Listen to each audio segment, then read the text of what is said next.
And we are live. Welcome everyone to Star Trek Sunday with me, your host Stu Jackson, aka Stooge Action. And you will see in, hang on, that corner there, we have a very, very special guest, Keira C Georgeson. How are you, Keira? I'm really well, thank you, Stu. How are you? I'm absolutely psyched and excited about today's episode, and especially having you on. And can I say, you look absolutely amazing in your uniform. Thank you. So do you. Thank you very much. So it's a very special episode today. Obviously, it's Mother's Day, Mothering Sunday, if you want to get all posh about it, here in the UK. So, obviously, you know, peace and long life and live long and prosper to all the mothers out there, or if you have mothers, or if you're married to a mother, or if you're a parent of a mother, or any of that, do pass on our best for that. And I think it's only right on Mothering Sunday that we talk about the captain who was a mother to her crew. Do you like Absolutely. the segue there, Keira? I love that. It's perfect. She was the mother. She nurtured them and kept them safe, protected them for 7 long years. And yeah, Did she? fabulous.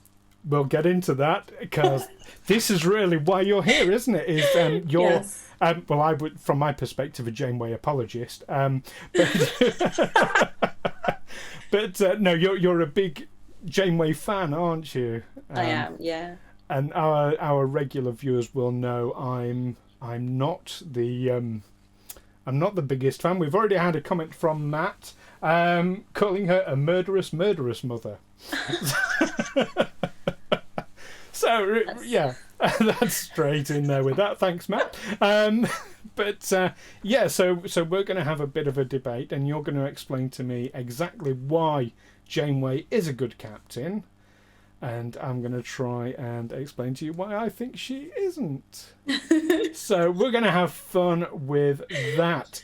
I'm also going to be doing a review today. This week we're doing Tuvix, quite appropriately, as picked by yourselves, the viewers. I'll also be doing an unboxing of one of my latest Eaglemoss Hero Collector Star Trek Discovery starships, and we will be going through the very, very latest in Trek news. But I think first of all, Keira, so I mean, thank you so much for coming on today. It's been brilliant. Bye. No. See ya. I mean, today's a really auspicious day for you, isn't it? Oh, yes, you're right. I do have some big things happening in my life at the moment. So I predominantly teach and act, but I also produce, and I'm a film editor as well. And this evening, my first ever feature-length documentary, which I produced and edited, is streaming online. So it's a big day for me. So if anybody wants to check that out, you can look up Girl Code Theatre on Facebook, and you'll find our page with all our events on it. So yeah, come and support us. Girl Code Theatre. Is there a website as well, or is it predominantly Facebook?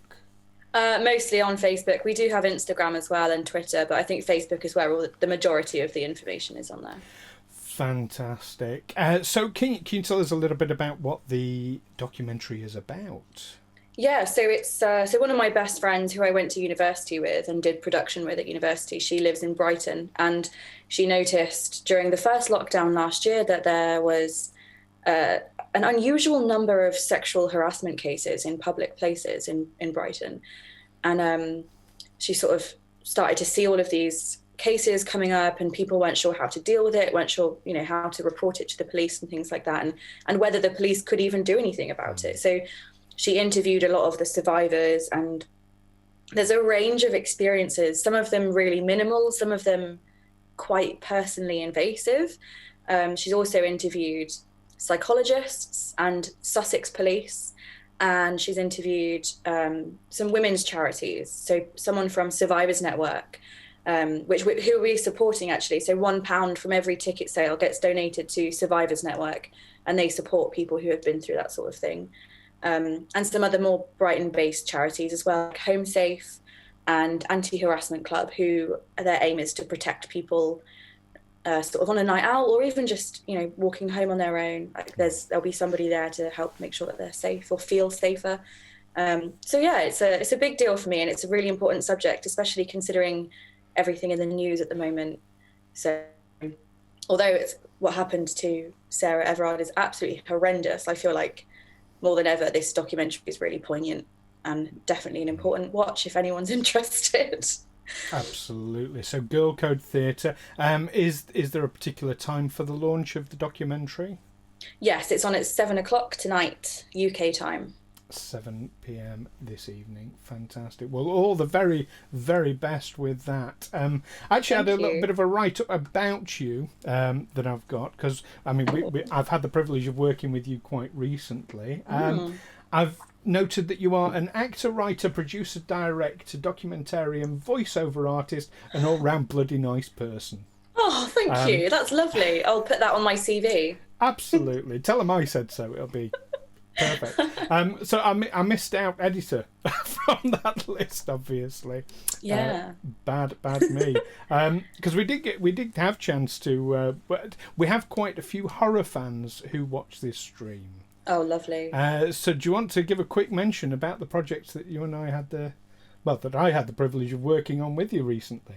And we had the privilege of you joining us. So I work for an arts company in Wiltshire, and we had a little bit of Arts Council funding to put together an audio drama podcast. So one of my friends and I have helped sort of create this community project where we invited people from Wiltshire and the surrounding areas to come and join in, and it's an exploration of folklore from Wiltshire. So luckily we live really close to Stonehenge and Avebury and places like that, so there's such a diverse history of folklore and folk stories and ghost stories there. So we really had fun exploring that, and Stu played one of our historian characters who is really pivotal to the plot, so we really loved having Stu on the show. That was lovely. It was a huge amount of fun to do, and I thank you for the opportunity. Yeah. But of course, we're here to talk about Star Trek today, aren't we? And I've got my Nebula coffee ready. Here, we're both on the bridge of the Voyager, but with different colour schemes. Yeah. Still the same. Yeah, absolutely. We've had a couple of messages of congratulations for the documentary from Matt and Kat, who watch. Ed, who's a regular listener, says ghost hunting across the old World War I training camps near there would be interesting. Yeah, definitely. I actually went to a party once, and we snuck out of the party at around midnight and went to one of the old bunkers, and lots of drunk 20-year-olds in one of these World War I bunkers was actually a bit horrifying. So yeah, I can see how that would be a good story. Just 20-year-olds is horrifying from my perspective, but you know. It was a long time ago. I'm not 20 anymore. You still look it. Thank you. Obviously, big Janeway fan. What is it that drew you to Star Trek in the first place? Is it something you've always been keen on? Yeah, so my dad is a huge sci-fi fan, absolutely loves Star Trek and has since the original series. So I was a year old when Voyager first aired, and so I go off had people so quickly. Sorry, 90s kid. So I had the privilege of watching it for the first time as a baby. So I've never not known it in my life, and because Janeway was the first female captain, and my dad was like, this is my first, well, not his first kid, but he wanted me to become as strong and as capable as Janeway. So I grew up with that, with her as a role model. And yeah, from that I sort of got into Next Generation and all the other sort of things going on. But when I was much younger, so my dad is bald, I genuinely believed that Picard was my dad. They look very similar. So I would tell people, yeah, my dad's on Star Trek. Like, of course. Have you not met him? Like, come on, my dad's Picard. What are you on about? But yes, but Voyager's always been my my favorite. I think I resonate with it quite a lot because there's a lot of really diverse, strong female characters, and I think most of them were quite well written. So I really enjoy that about it. Absolutely. And do you know what? So I joke quite a lot about Janeway, and it is like, in good fun. But I've been it's been mentioned recently that I have a hatred of Voyager, and I just want to set the record. I don't hate Voyager at all. It is perhaps my least favourite series, I'll be honest and say, but that doesn't mean to say I don't like it, because there is no bad Trek in my view. It's all good stuff. You know, it's like saying, what's your least favourite flavour of ice cream? I mean, it's always going to be, you know, enjoyable, no matter what flavour it is. I'm mad on ice cream. That's a fair point, yeah. I will admit, I haven't watched a lot of the newer Star Treks yet. Like, I haven't seen Lower Decks and I haven't watched Picard, mainly because I'm doing a whole run through, basically. So I'm on season 6 of Next Generation now, and then I'll do DS9, and then I'll do Voyager again, and I want to watch them like in the right order, I think. So I'm saving Picard for when I get to that point. But I've heard lots of people criticizing Lower Decks for not being real Trek and not being reminiscent enough of the earlier series. And I, you know, in my opinion, it's real Trek because it exists and people are enjoying it. And what I think what they're trying to do with that is to get like younger generations involved in loving Star Trek, you know, as much as we did when we were younger, and giving them an in basically to become more interested in it. Because I think a lot of young people younger than me, like Gen Z and things like that, are more into cartoons and stuff. So if they can get in that way, hopefully they'll love the rest of it as much as we do. Absolutely. Do you know what? You're totally speaking my language there. And Ed has made a comment. Every time a new series comes out, some fun sponge, I love that term, fun sponge, says it's not real Trek. And Matt agrees and says they are wrong. And it's, well, the regular viewers will know I go on rants quite a lot about gatekeepers who do this. It's not real Trek. You know, it is real Trek because it's Star Trek Discovery or Star Trek Picard. You know, so of course it's real Trek. And it's fine for people for it not to be for them. Yeah. To not like it themselves, to not, for even, you know, in their personal canon, for it not to exist. That's fine, but to be gatekeepers about it and claim that it doesn't apply for, oh no. Yeah. You just let people enjoy what they enjoy. Yeah, exactly. Yes. There was a huge like uproar on Twitter when the Star Trek Prodigy promo picture was released with the little animated characters, and loads of people were like, I can't believe they've done this. What is this? This isn't real Trek. And I was just like, it's a children's show. It's aimed at children. Children are going to love it, and they're going to grow up with an interest in Star Trek. And that means the things you do love about Star Trek can continue. They can't continue if the franchise isn't making any money, you know? So as far as I'm concerned, they can make as many animated characters as they want. Absolutely. And I do recommend Lower Decks because it is brilliant. It is one of the best Trek series there's been for a long time. I'm looking forward to watching it, actually. I'll let you know when I get there. It's really, really good. And of course, mentioning Prodigy, Kate Mulgrew is going to be in it, isn't she? Yes, it's been very sort of... excited. I am very excited. There's a lot of speculation as to like what her role is going to be. And I think a lot of the people who I talk with on Twitter quite a lot are from the JC like community. Like they really, really love Janeway and Chakotay. And they were worried that because it's the children's show that they won't make it canon, and that Chakotay and Janeway's relationship won't be in there and things like that. And I can understand why they're worried about that. But I'm just excited to see what they've come up with. I really am. I can't wait. Absolutely. Well, we'll be... do I have any Prodigy news before I say... Yes, I have a little bit of Prodigy news for later on. So we have that to look forward to. But first things first, we need to talk about Tuvix. Oh, God. And the review of Season 2, Episode 24. This was the 39th episode in Voyager. It's remains to this day one of the most polarizing episodes of Trek that there has ever been. You've got, the people who think Janeway was wrong and the people who disagree. I was going to say, and the people who are wrong themselves, but that would be unfair. But no, I've got to say, I'm actually really pleased that Tuvix was picked as my episode to review this week, because it is, if I had to form a list of my top 10 all-time favourite episodes, Tuvix would definitely be in there. Oh, that's interesting. Really interesting. I wasn't keen on Voyager when it first came out. It didn't... I sort of enjoyed it, but for me it was more light entertainment until the episode Tuvix. It grabbed me, it spoke to me.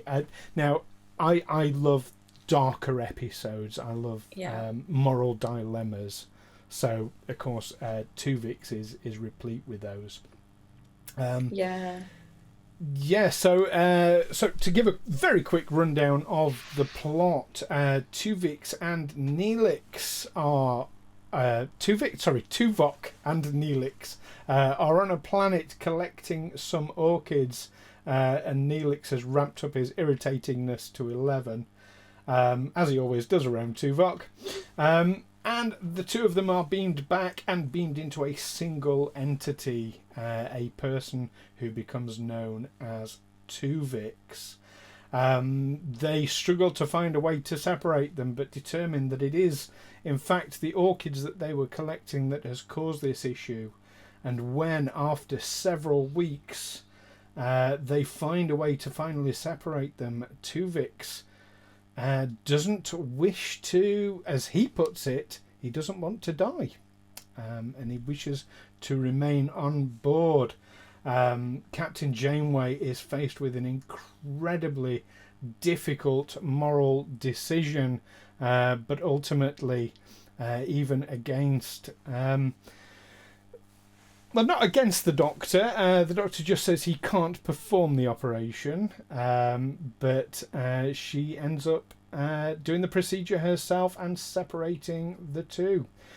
I think most of our viewers will have seen the episode anyway. But yeah, it's... I remember when it very first came out, so 1996, and I watched the episode... And as soon as it finished, I had to check that there was going to be another episode next week, because I thought, that's it. This is a final episode. It was so dramatic and so sort of heartrending. Do you Very remember tense. the first time you saw it, Keira? Gosh, no. Because I watched it when I was so young, I don't have genuine first memories of it. I remember rewatching it throughout my life. Like as a teenager, I watched it quite a lot, but I don't remember ever being as affected by that episode as I have been by others. Interesting. Yeah. Interesting. So I usually look for a bit of trivia about episodes to mention in the reviews, and I've been struggling to find any about this. Everything out there is all about the dilemma, the polarization, and what have you. One thing I did manage to unearth is that the original plan was for Ethan Phillips to play the role. Instead of Tom Wright, like before Tom Wright was cast. That would have made a very different episode, I think. Yeah, it would have, because I don't know if that would have gone down very well, because they would have had to almost put him in blackface in a sense. I don't think that would have washed over well with a lot of fans. No, that's very true. Matt has asked you a question. Which episode has affected you more? You've alluded The one to that always springs to mind is, I think it's called Course Oblivion. It's where the fake Voyager, and you open with this beautiful wedding ceremony between B'Elanna and Tom, and members of the crew then start melting. And you realise throughout the episode that it's not the real Voyager. It's the one that was made out of that liquid, the silver goo that they encountered a few episodes before from the demon planet. Yes. Yeah, and they just all die, and it's just horrible because they're trying to cling on to life. Like they fought for their existence. You know, they had to really persuade Voyager to allow them to take on that appearance, and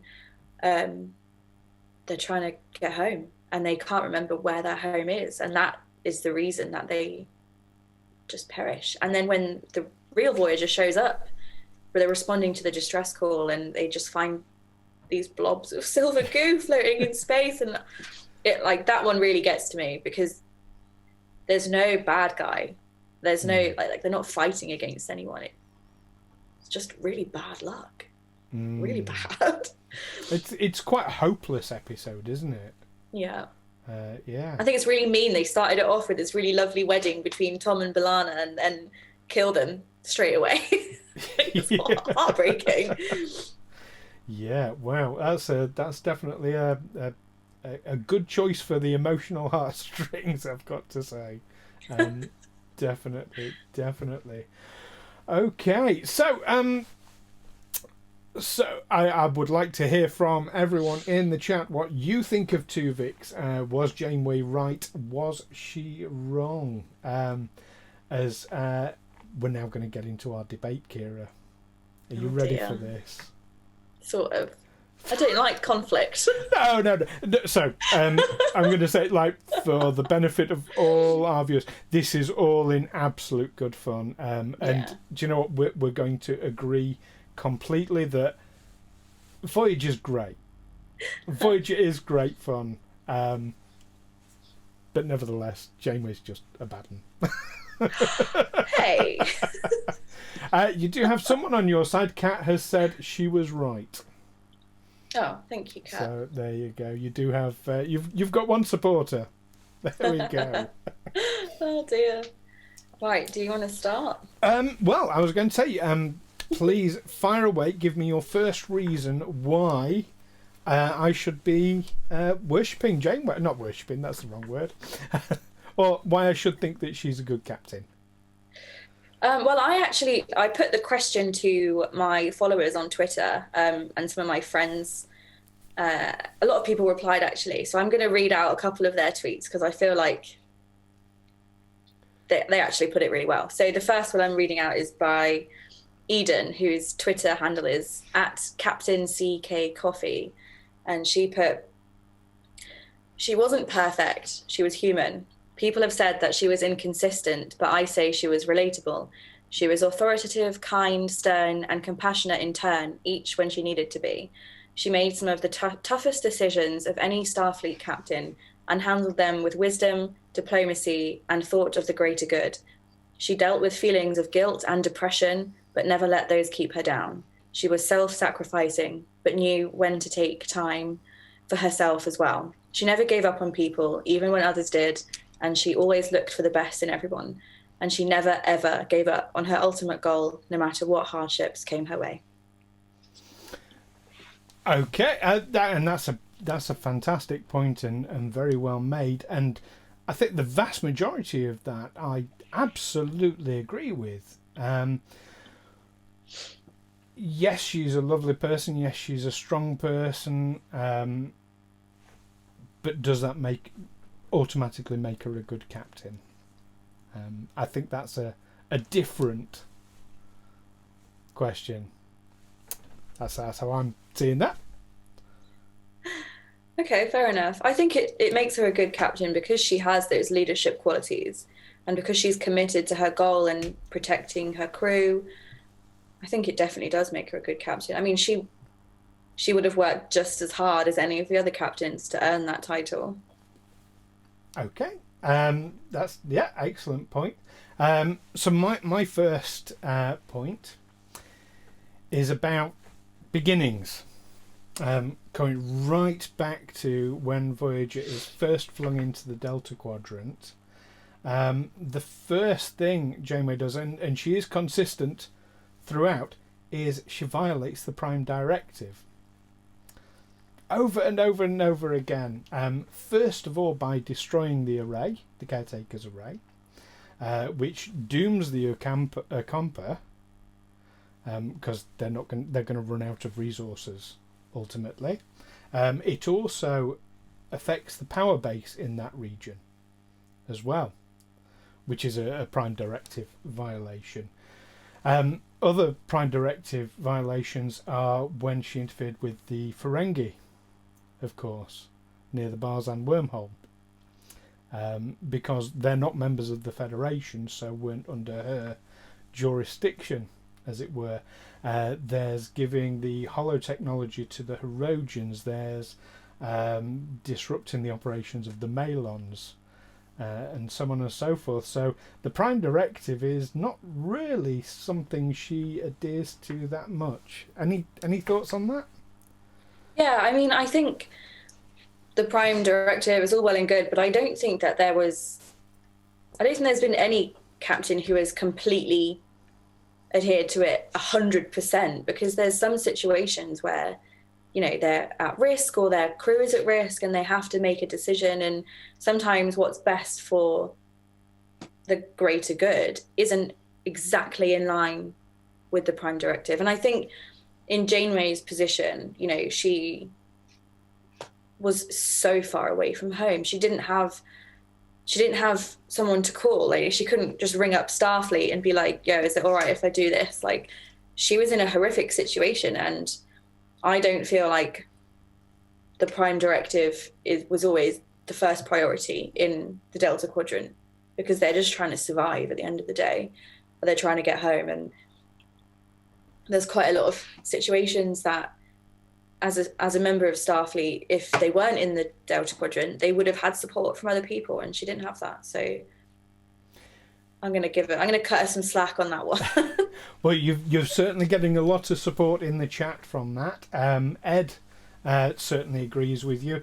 He says, all the main series captains demonstrate the crew and ship above all in many ways, though none do so without the close support and backup of the Federation and Starfleet for so long and against so many odds.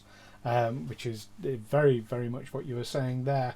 He also goes on to say that captains may well break the Prime Directive and indeed may stand court-martialed to explain why and defend their actions, but they do so expecting that they will have to explain and justify it, and do so only when there are no other options. Yeah, it's like that thing that people are bringing up at the moment about just because something's the law doesn't mean it's right. You know,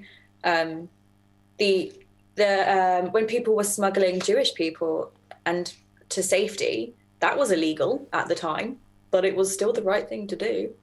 I'm not comparing Star Trek to the Holocaust, but I'm just saying, you know, there are comparisons with the way we view the law and, you know, our interpretation of it and things like that. And I think it was very much up for interpretation when you were on the other side of the galaxy. True. Legal does not equate to moral. Yeah, that's an excellent point. And Matt has pointed out that my favourite captain, Sisko, deployed biogenic weapons at one point, and yeah, can't argue with that. So yeah, excellent points there. So what's your second argument? Let's delve back into it. Okay, here's another one from @Medici Trekkie. She's put, she never backed down. She always stood up for what she believed was right, and she was loyal to a fault. Yes, I can't dispute that at all. Yeah, definitely very, very loyal. I would say loyal to her friends. Definitely. And allies, I would say. Yes. I think there was an element of when it suited with her at times. But yeah, overall, absolutely. I won't dispute that one at all. Excellent point. My next point. Now, you mentioned about looking after people. Ensign Kim. Oh, little Harry. Poor Ensign. 7 years an ensign. Ensign Kim. Why was he never promoted? Other people were promoted and demoted as you saw fit. I mean, Tom Paris, he was up and down like the Osirian Empire.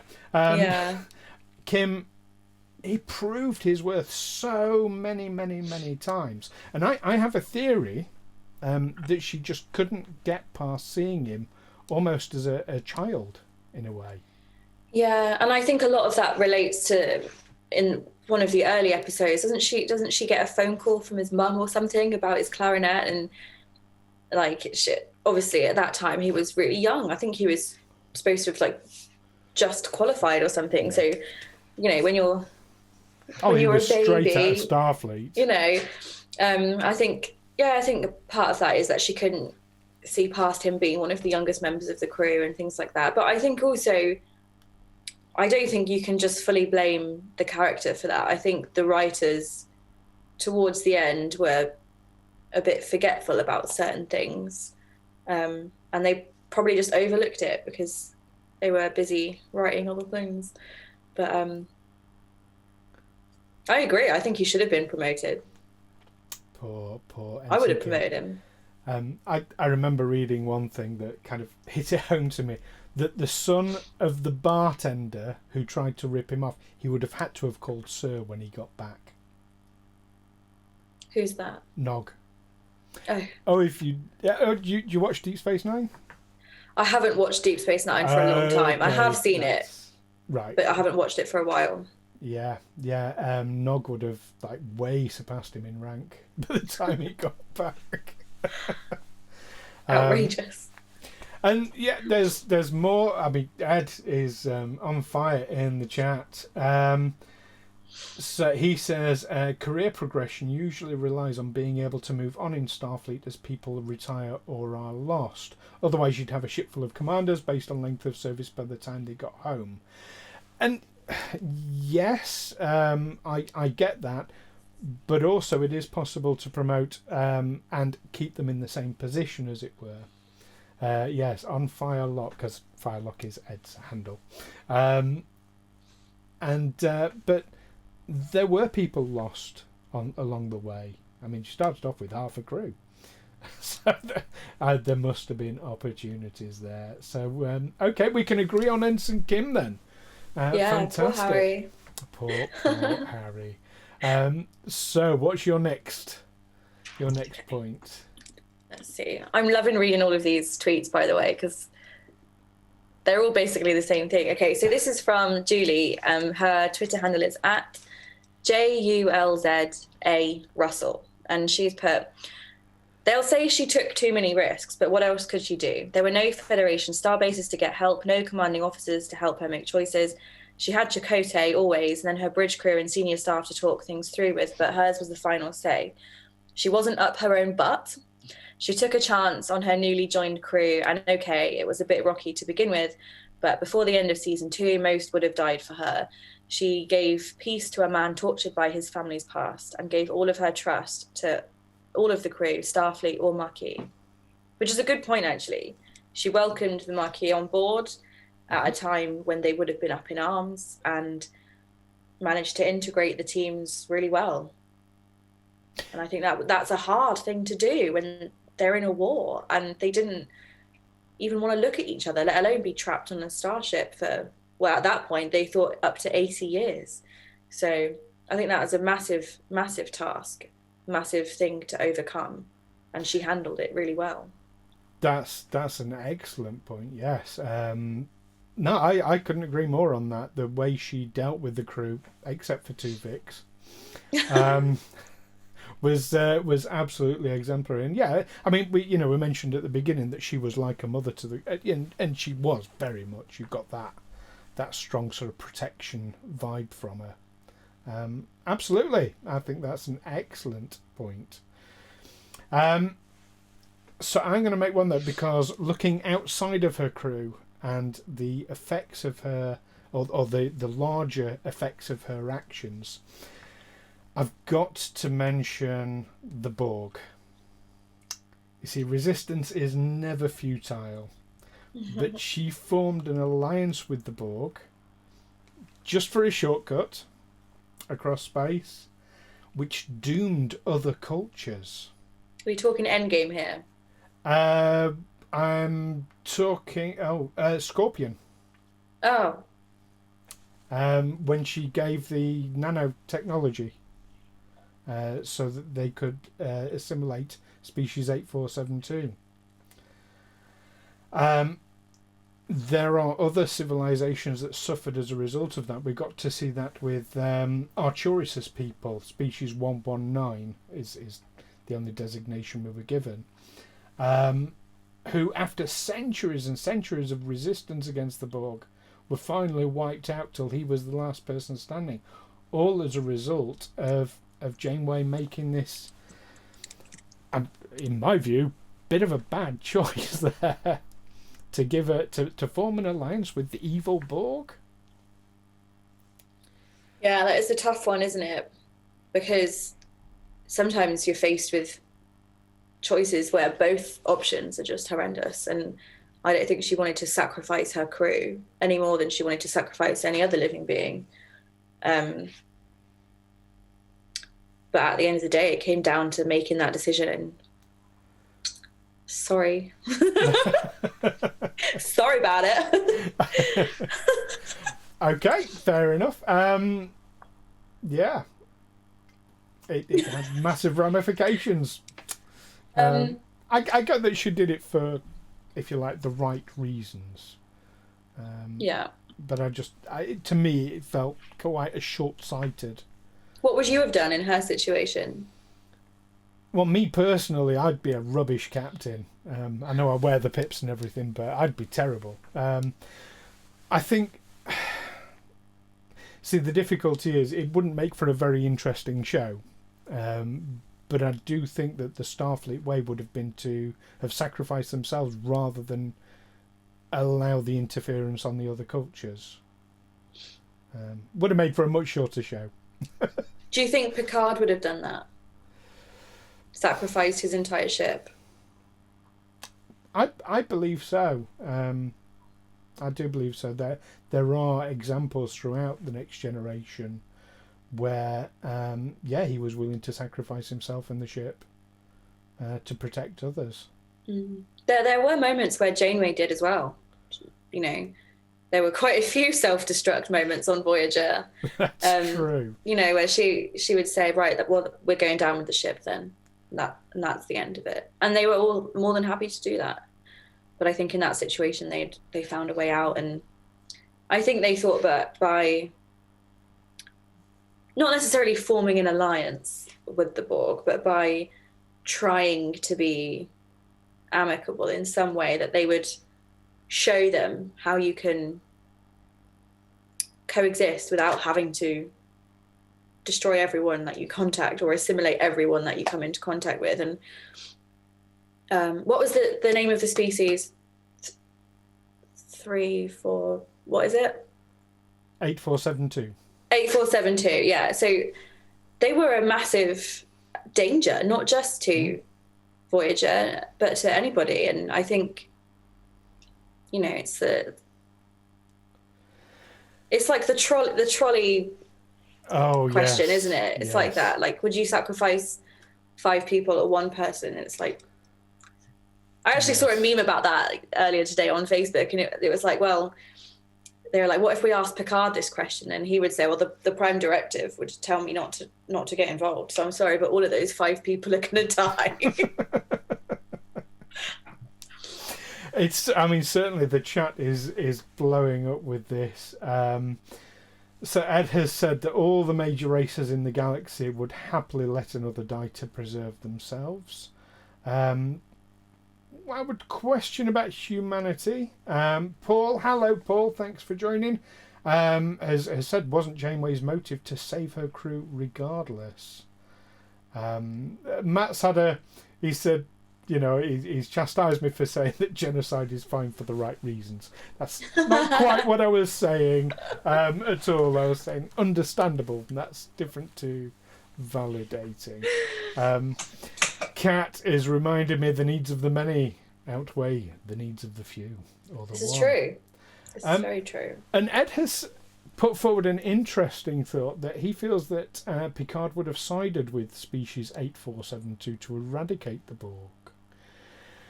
I don't think, to be fair, that was a possibility, though, because 8472 were definitely too aggressive when we first met them. And they weren't very communicative either, I don't think. No. It didn't seem like there was a way they could have got through to them. Yeah, so I don't see that as a possibility. But maybe the answer was to just pick a planet and settle down then. Not get involved. Anyway, what's your next point? I'm loving these. Okay. Okay, here's a good one from @WeldMeChengGuy on Twitter. I think she was an excellent captain in the way that she adapted her management style to the situation, showed compassion and empathy while maintaining a level of authority and respect. But she knew as soon as they entered the Delta Quadrant that standard protocol would no longer apply. That's a very good point. And one of the things that she does get criticised for a lot is inconsistency. But that thought puts a different spin on it, doesn't it? That she was just being adaptable. Yeah, and I think you would have to be in that kind of situation.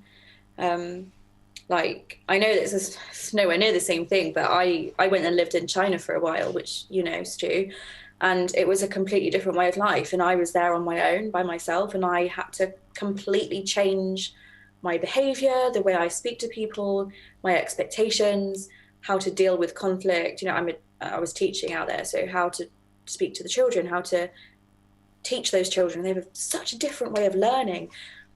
So if you put that in the bigger picture, you know, she's now on the other side of the galaxy. She had no idea what she was setting foot in. Like, if you're moving to a different country, you can just look it up online or read a book about it, you know, but she had no guide. She had nothing. And I do admire her and the way that she really did adapt her management style, and she held that level of professionalism. And she never backed down on that. That was the main point of behavior for her was, I'm a captain first and foremost. Nothing else matters. And she sacrificed her personal life for that. That's very true. Very true indeed. No, excellent point on that. Very well made. I'm going to talk now about missed opportunities. Okay. There were plenty of opportunities for her to get her crew home way quicker than she did. Again, looking at the caretaker's array, even blowing it up, she could have used timed explosives to go off after they were sent back, or even one person staying behind to destroy it on their own. You know, we saw Deanna Troi in an episode of The Next Generation, so when she's doing her command training, you know, struggling with that situation. The Barzan wormhole, again, this is the episode with the Ferengi false prophets. I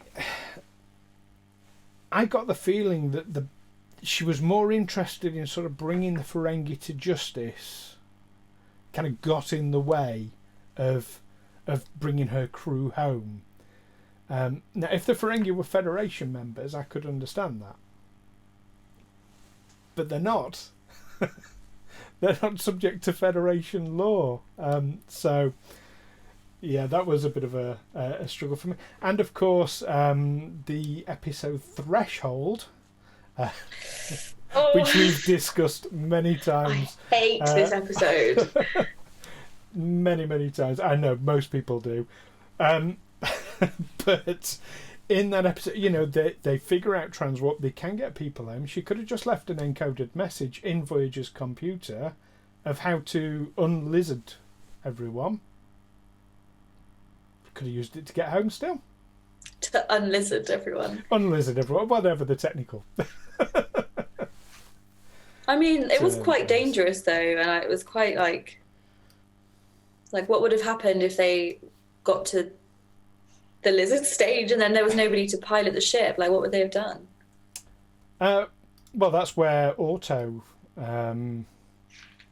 sort of setting an automatic course, I suppose, is your friend, isn't it? But was it any more dangerous than staying in the Delta Quadrant? I think when you know that all of your people are going to turn into lizards, then, you know, they wanted to avoid that, because that's really like, if there wasn't anybody to get them out of that situation at the end, or if their ship was attacked while they were in lizard form, like, what would they have done? Yes. Okay. I'll take that one. I'll take that one. And if I've done my maths right, I believe you have one more point. We have one more point each, don't we? Let's see what else I can find on the Twitter. This quote, which I actually thought about doing this quote already, and somebody's tweeted me at Mouse Pounder. Says, the quote is, "There are 3 things to remember about being a starship captain. Keep your shirt tucked in, go down with the ship, and never abandon a member of your crew." She always put others before herself.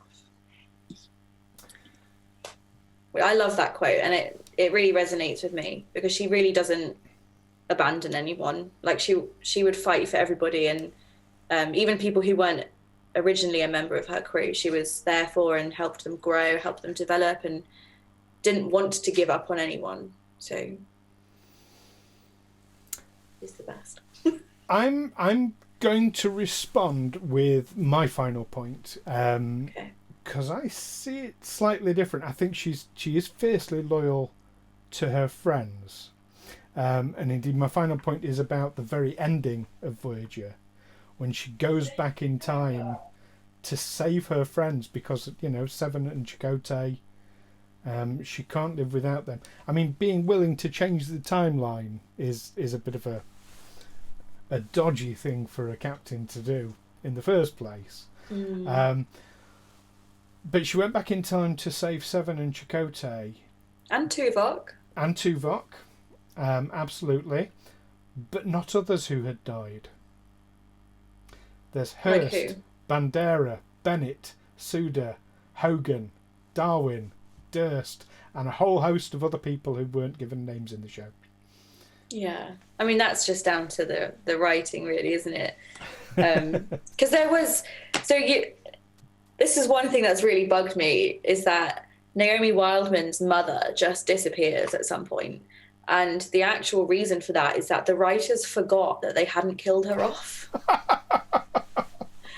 So I can't blame Janeway for not rescuing every crew member and every single person that had ever died, because, you know, I put that down to writing more than anything. I think she probably would have if she could, but I think also that point in time she had to go back to, where they were close enough to the Borg wormhole thing, meant that they were limited on whoever was alive at that point in time where they were near the wormhole, I think. Okay, I'll take that one. And certainly Ed has said, if you try to save everyone, you end up like Anoraks, and that was a mess. And that's very, very true. And Matt doesn't have much love for Chakotay, it's got to be said. He thought it was a rubbish first officer. And he's also said that Naomi Wildman was a bit rubbish as well. She was a bit annoying. Oh, I liked her. I thought she was I thought the concept of a child, but like on a ship that's not a family ship, you know, being brought up by the entire crew. I thought that was a great concept. Yeah, I think the concept was good, definitely, but I think that the ways in which her character was used, I don't think it was spectacular. My favourite Naomi Wildman moment is where 7 of 9 is her cortical implant is being overtaken by some of the collective memories that she has, and Seven becomes a child basically, and her and Naomi are playing board games together, and I love that moment. That was really good. But yeah, apart from that, Naomi was a little bit of a like meh character for me. So's Naomi. I thought she, and to be fair, I mean, I'm really critical of child actors. I hold them to the same standard as adult actors. I thought she did as an actor, she did a phenomenal job. Yeah, she was a great actor. Yeah. I just think the character could have been better, and that's not her fault at all. That's again writing. Well, yes. Kat has said. Was it Kat? Yes, has said it's all down to the writing, all of it. Yeah, I mean, luckily they sort of gave Kate Mulgrew quite a lot of scope to influence her character herself. Like one of the main reasons that her and Chakotay were never officially together on the show was because Kate Mulgrew said, I am here to be a captain. As the first female captain leading a show, leading a Star Trek series, I can't just let her become a romantic interest, because she has to be so much more than that, and I don't want her to be reduced to loved up woman. You know, it's one of those things it's difficult, because you look at Picard and you look at Kirk, and a lot of the other captains have some really romantic moments and things like that, and Janeway had a couple of kisses here and there, but none of them were meaningful. And I think the missed opportunity with her and Chakotay is something that a lot of fans still talk about today. And yeah, it is down to the writing, but it is also, you know, the actors do have a say. I think when you've taken on that character and it belongs to you, they do let you have a say in what goes on. Absolutely. And I think, yeah, it would have diminished her as a character if that would have played out. And Ed has said, and that's an example of Janeway sacrificing her happiness for the crew. Yeah, she could have had because they would have been so happy together. Fantastic. Well, you've certainly given me a lot to think about, Keira, and I will be looking at Voyager through different eyes as a result of that. So thank you very, very much. That's absolutely brilliant. And what do you think? Well, I mean, everybody's been saying in the chat. If you're watching and you've not jumped in the chat, do pile in there and express your opinions. This is a safe space, and we keep it all nice and friendly. We're allowed to have diversity of opinion because we have infinite diversity in infinite combinations here. We love it. We do. So on now to the unboxing of my latest starship. Now, are you familiar with the Eaglemoss collection, Keira? No, not at all. Okay, so enlighten me. So Eaglemoss, some 5 years ago, started a collection of model starships.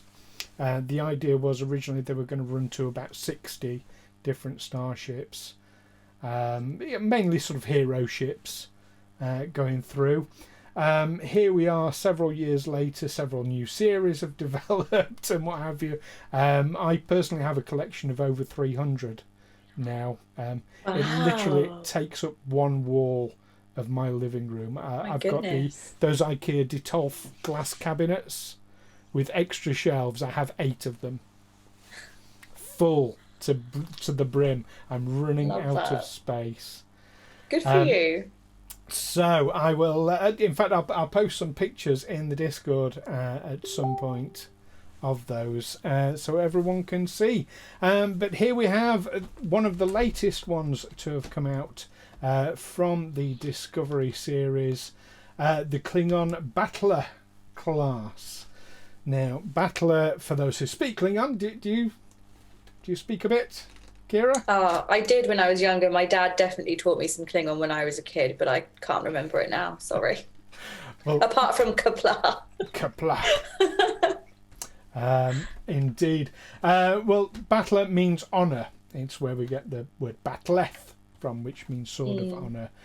So the Batlh class. This was an escort vessel in the 2250s. First seen in the Discovery episode, The Battle of the Binary Stars. But it has also featured in the Star Trek video game Adversaries, which I've not seen or played myself. Paul has said these models are really good and a nice size to boot. They are. The Discovery series are a bit larger than the standard ships, although I do quite like the smaller ones, but you get more detail in the larger ones, so these are very, very nice. Opening up, we have our usual collector's magazine. This is issue 31, as you can see, and we've got some lovely artwork. And it's the usual things inside. You get specifications of the ship, bit of background about when we've seen it, a bit more nice artwork. There we go, move it so you can see it. And yeah, the history of how it was designed in the first place, some prototype sketches. I'm not going through this. Oh, that's a lovely picture. That's very nice. You don't normally get artwork like that in these books.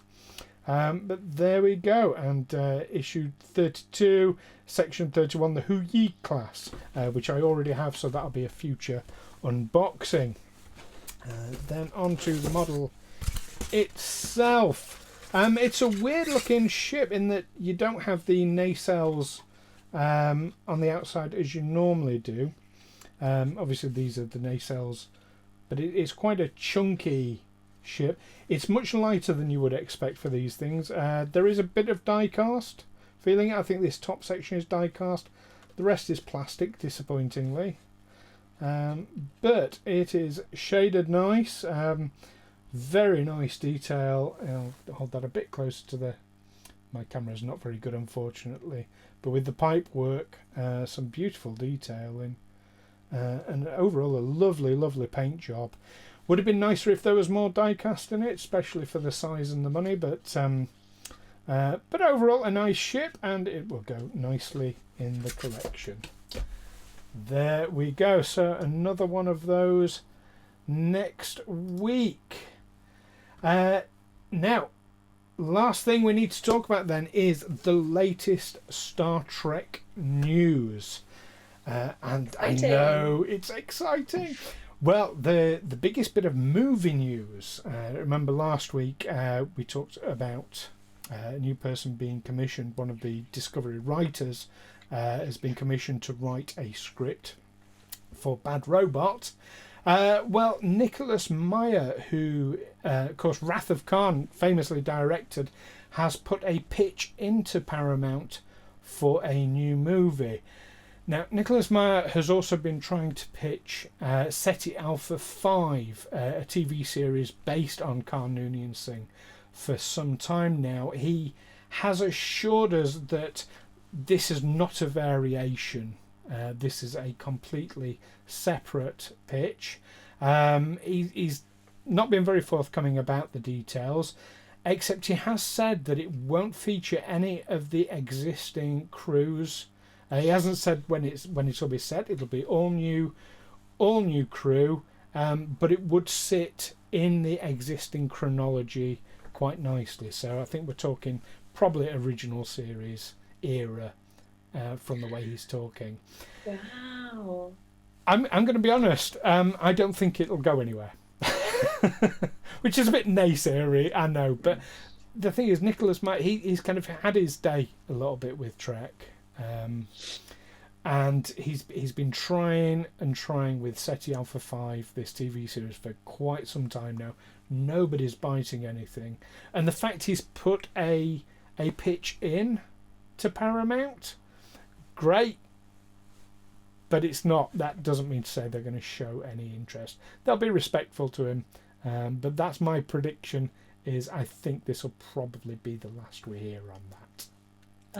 But we'll see. We will see. I have been wrong about things before. Probably the biggest bit of news this week, though, has been about Strange New Worlds, the new Paramount Plus series. Are you familiar with this one, Keira? I've seen snippets of things on Twitter, but I haven't I haven't delved into it yet because I'm still very much like focused on Next Generation for now and enjoy the rest later. Okay. Well, Strange New Worlds will focus on the adventures of the Enterprise before Captain Kirk, when it was under the command of Captain Pike, played brilliantly in Discovery by Anson Mount. It was a huge fan favourite, and people begging to see more.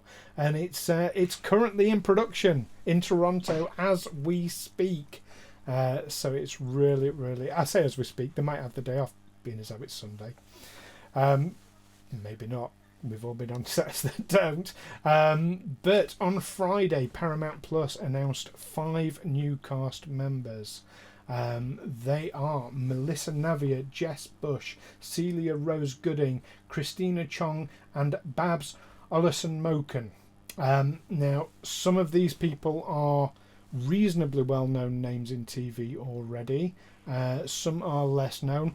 We've got no details as to who they will be playing, whether they will be members of the crew, whether they will be antagonists. We've not heard anything about this whatsoever, so it's really hard to gauge.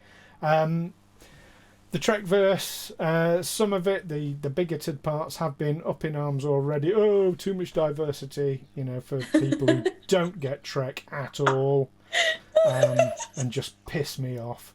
But yeah, you're always going to get it. Every single show there's ever been has upset the bigots. Can we just stop with the diversity now, please? It's just really upsetting me. I know, right? I don't think I'll ever get over that. I don't think I will. Was it?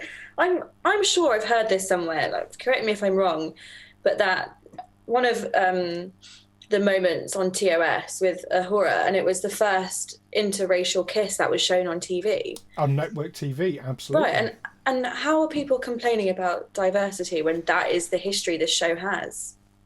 Well, it baffles me. You had a female officer, that was groundbreaking. You had a black officer, that was groundbreaking. Sulu, Chekhov, these were all groundbreaking characters that just were inconceivable at the time. Yeah. But people... The show was founded on breaking down those barriers and projecting this idealized futuristic society where sexism and racism and things like that aren't existent in human life on Earth anymore. Other alien races, obviously, they still have their own issues, but from Starfleet's perspective, they aren't issues anymore. So why would people complain about diversity in a TV show that's in the hundreds of years in the future? Exactly. But one of the great things about Strange New Worlds, of course, we will have Una, number 1, a female first officer, which was Gene Roddenberry's original view of Star Trek when he wrote the pilot. Of course, we had number 1 as a first officer, but that was shot down as too unbelievable at the time. And you know what? It's been a long road getting from there to here. But there we go. Yeah, one of the funny things I've seen about Strange New Worlds on Twitter is that everyone's really surprised that Rebecca Romijn dyed her hair for a role. And as an actor, I'm sure, you would dye your hair if you got offered a role in a huge TV show. But everyone was thinking it was really strange, like, oh, she's got such commitment to Star Trek to dye her hair. And it's like, well, if someone was going to pay me thousands of pounds per episode, I'd dye my hair too.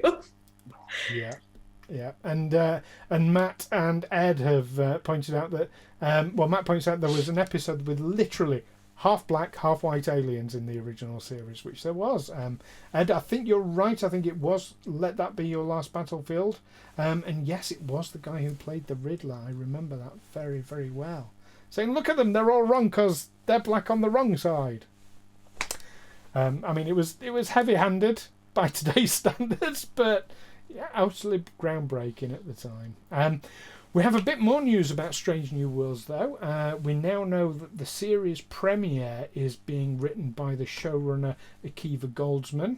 And it's based on a story by basically all the showrunners, so they're collaborating quite well for the premiere. And The prediction for season 1 is that there will be just 10 episodes, so moving away from the sort of 21, 23 episode series that we've seen in the past.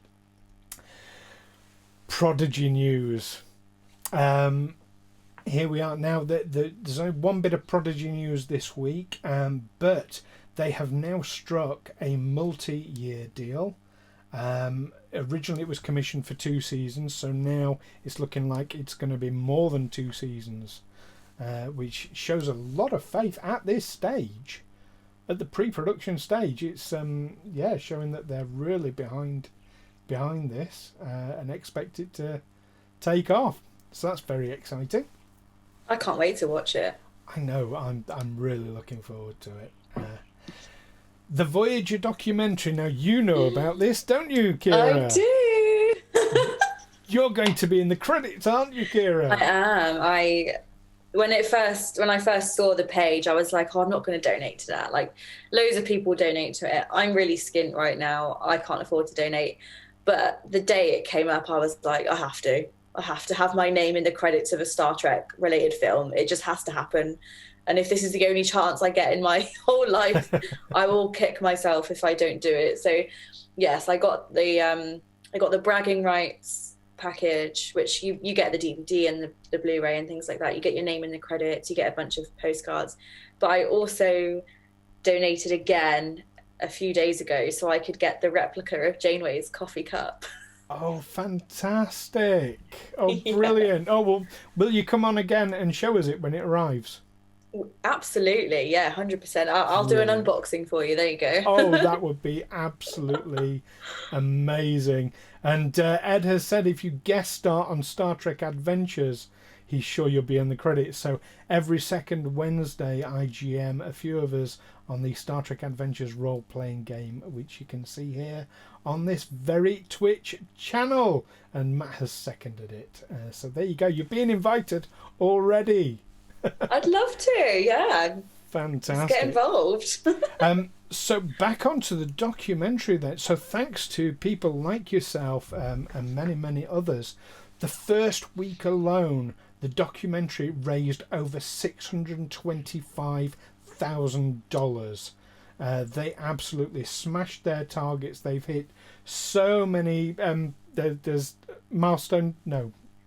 stretch goals. Thank you. They're doing so very well. And of course, there is still time for everyone to still get involved. You can find details at voyagerdocumentary.com. Speaking of documentaries, the History Channel has commissioned an 8-part series called The Centre Seat, which is going to be all about the 55 years of Trek that there has been. It's being made by the Nacelle Company, which you might know for the toys that made us or the movies that made us. There's some excellent documentaries on Netflix. But this is going to be on the History Channel, just to be clear. Hopefully we'll see it on Netflix eventually. Like I say, it's going to be an 8-part series. It claims to be the deepest of dives and will be the ultimate history of Trek. I'm hesitant about that because I could probably do way more than 8 hours doing deep dives on Star Trek. I don't think an 8-part series is going to be anywhere near enough to be the deepest of dives. But it should prove to be entertaining. As I say, the Nacelle Company do some excellent entertaining work. So it'll be one to watch for certain. And moving away a little bit from Star Trek, but keeping relatively on theme, I've got 2 pieces of Shat news.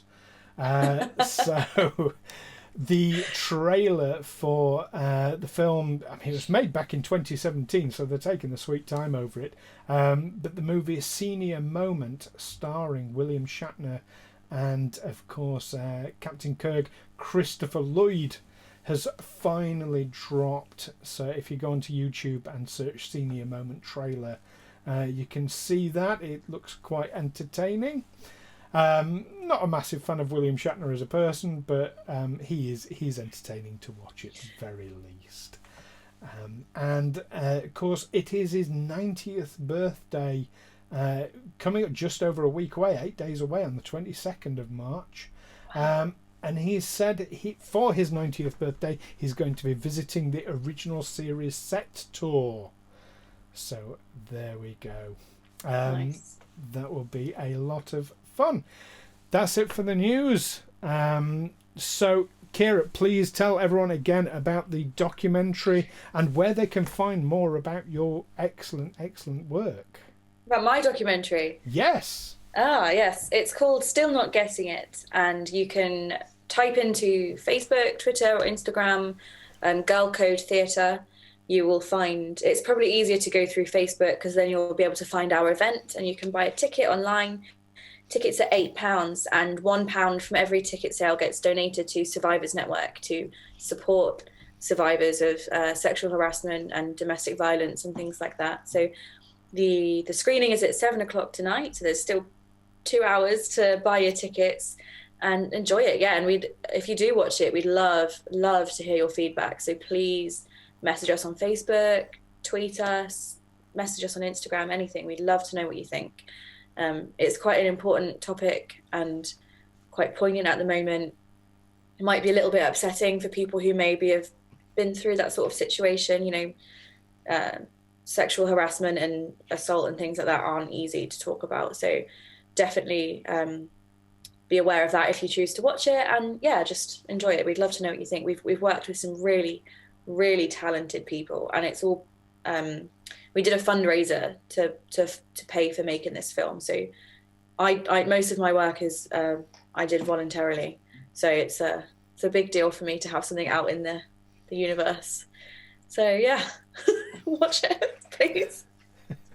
Well, will you put a link to it in the Discord for people to find it? Yes, I can do that. Yeah, I'll put a link in the Discord. Absolutely fantastic. And when this goes out on YouTube, I will put a link in the description as well.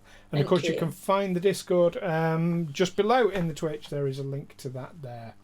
Well, this is absolutely brilliant. And what about your other work? Do you have a website? Sorry, I should have asked you this off air. I don't really have a website, no, but I'm on Twitter. If you're a Trekkie and you want to chat Trek things, you can find me at Lieutenant Keira on Twitter. So come and say hello and we'll have a good chat. Brilliant. Well, thank you so much, Keira. This has been an absolute blast having you on today. Yeah, it's been fun. Thank you. Good. I'm glad to hear that. I was worried it might have been a bit traumatic for you, having Janeway taken apart. But no, like I say, you've given me. I'm gonna rewatch Voyager now, and I'll gonna look at it through different eyes. So thank you for that. Thank you. Don't forget to join us next week. I say us. Us, all of us. Join us next week where I'll be giving you more news updates as and when they come in. I'll be doing another unboxing. Do tell me what episode you would like me to review. I'm going to suggest Assignment Earth, the original series episode, because the topic for discussion will be exploring the Star Trek series that never happened. So with Assignment Earth as a suggestion, if you know, you know. But if you don't, then you'll find out next week. But do give me other suggestions, please, in the Discord, as per usual. Links below, as I say. Paul has said, great as always, an interesting discussion with a cool guest. I'm cool, thank you. You are cool. You're getting a lot of love for the uniform. Matt has made a comment about that. And I've got to say, the hair is absolutely on point as well. Thank you. Last time I did the bun of steel, I thought I'd go for one of her ponytail looks today. I'm not quite ready to cut my hair yet, so Year of Hell I'm going to save for the future. Fantastic. And Kat was going to vote for Deep Space Nine's Children of Time and a discussion on how Odo murdered 8,000 people to save one. Very true. Odo, not Starfleet, of course. We do like these engaging debates on this show. Yeah. Well, this has been absolutely brilliant. So thank you, everyone, for joining us and getting involved in the discussion. Thank you to my very, very special guest, Keira, and all the best with the documentary launch. Thank you, Stu. tonight. Thank you so much for having me. It's been really lovely to chat with you and hear all the different views and opinions. And yeah, it's been really lovely. So thank you so much. You're very welcome. We'd love to see you back on here again at some point. In the meantime, live long and prosper and keep on trekking. Bye for now.